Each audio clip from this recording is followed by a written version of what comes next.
This will be your quarters for the evening.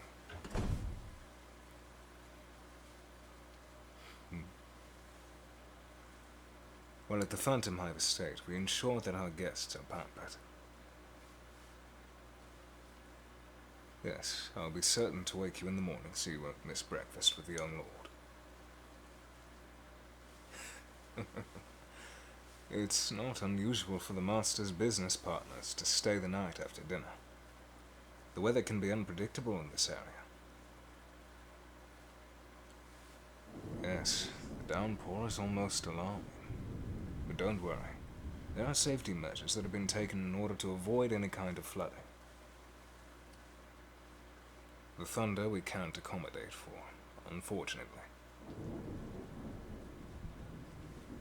Does the thunder frighten you? Well, that's no good. A warm cup of milk perhaps soothe you. I'm not calling you childish. I'm simply offering a solution. It was not my intention to offend. My apologies if it came off that way. Oh, you have something in mind?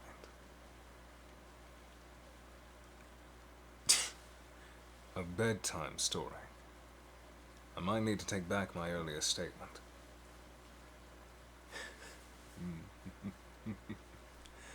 Once again, I jest, but as you request, I shall read you a bedtime story.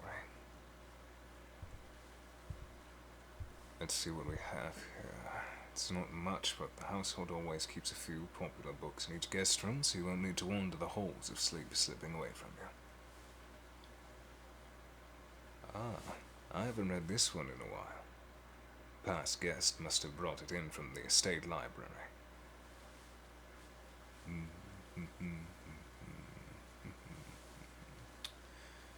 This is the collection of short stories by Nicholas Mao. I won't impose an opinion about him. You can make one for yourself after I read to you. So please, make yourself comfortable.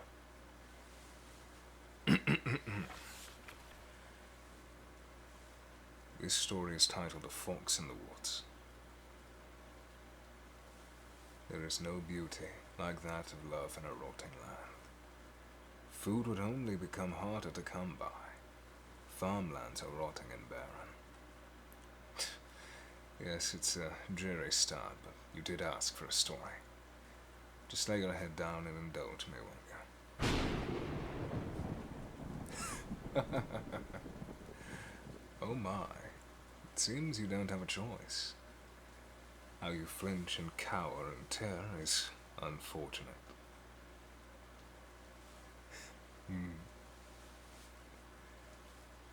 Now listen.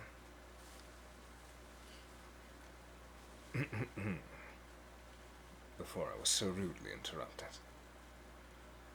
Even as Anne struggled to keep her father fed, the young woman was blessed with a stable home until our people could no longer survive without wails of grief in the streets and food rotting in the mouths of our youth.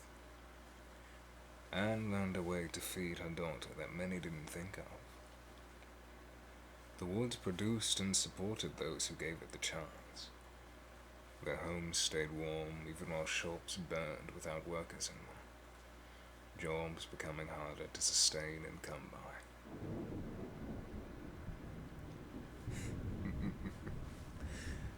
Well, you certainly settled down.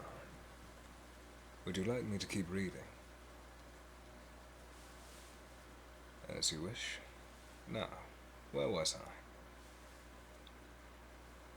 Even with the land and people rotting away, Anne found calm in the woods. She wore near rags much like many women. The mud and soot made it only more pitiful. No man would give her a second glance. However, the whistles of birds and creatures residing in the wood made her forget all those who pass her by. The rustling of leaves filled her ears every time. Anne despised men and their mannerisms. Her green pools of light in the dark land watched a different target. Like a hunter in the thicket, her eyes studied the woman as her only prey in the land. A woman that looked to be thinner than the branches.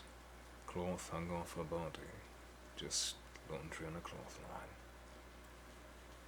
Anne adored her and the tangled ebony locks that rested on her shoulders and back. Shh, shh, shh, shh. You're all right. I assure you the thunder won't harm you in the slightest. And as the butler to this estate, I wouldn't condone any harm to my guests. I wouldn't be worth a teaspoon of salt if I did.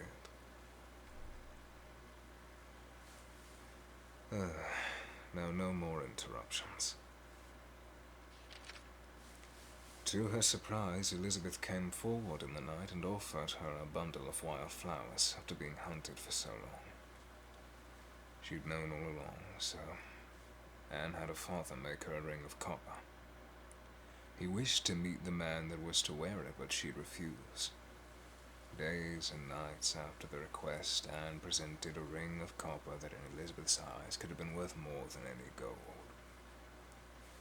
And Elizabeth frolicked in the wilderness as if there was food for everyone and they never had to go home. But at dusk the women would sit on a tall rock, watching the sun leap us in each other's embrace.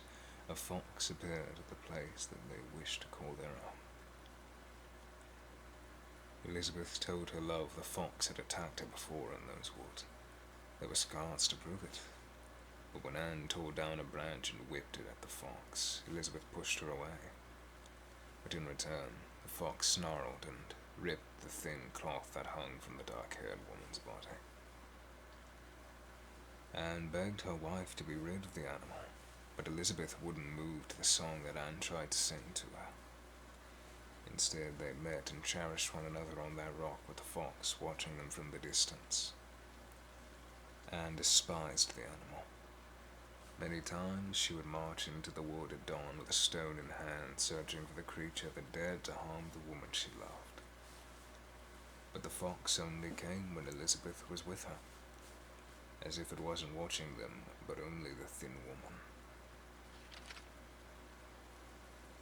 Anne pursued the maiden so long, but the fox was so attached to her love it seemed like it was always there. Just never noticed it somehow.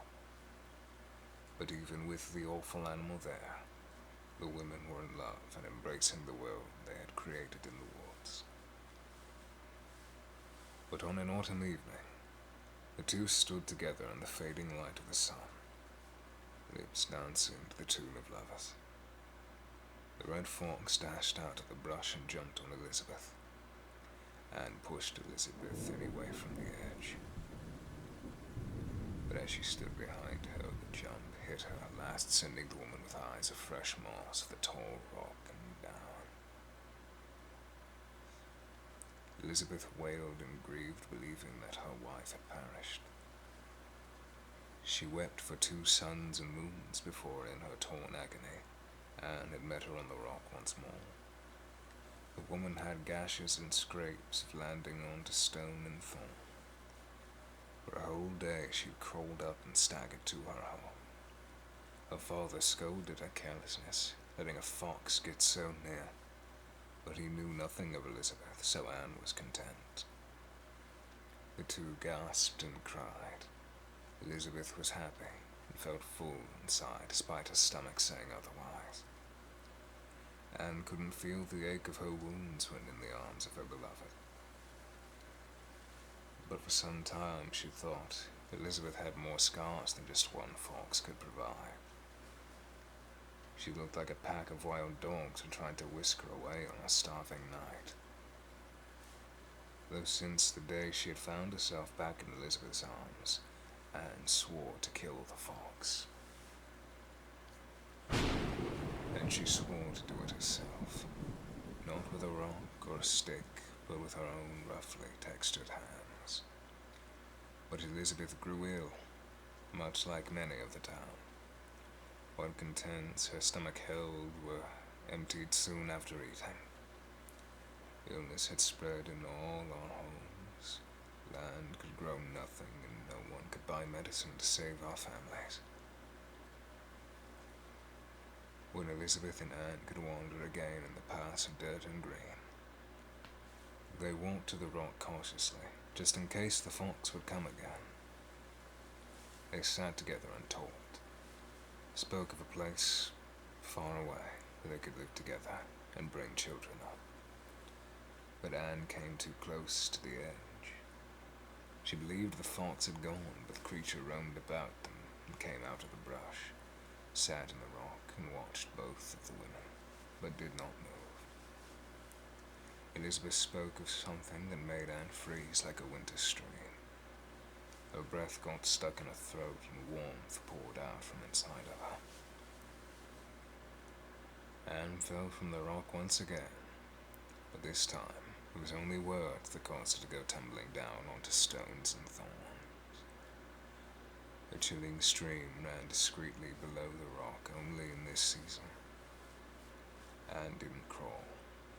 She didn't move or wail for help from her love. She remained still. The fox. The fox was to blame, she told her love, who had run down the path to seek her now damaged Anne. The woman didn't get to hear a response from Elizabeth before floating down the cold stream. Fingers cold like winter winds. Every romance must end in tragedy.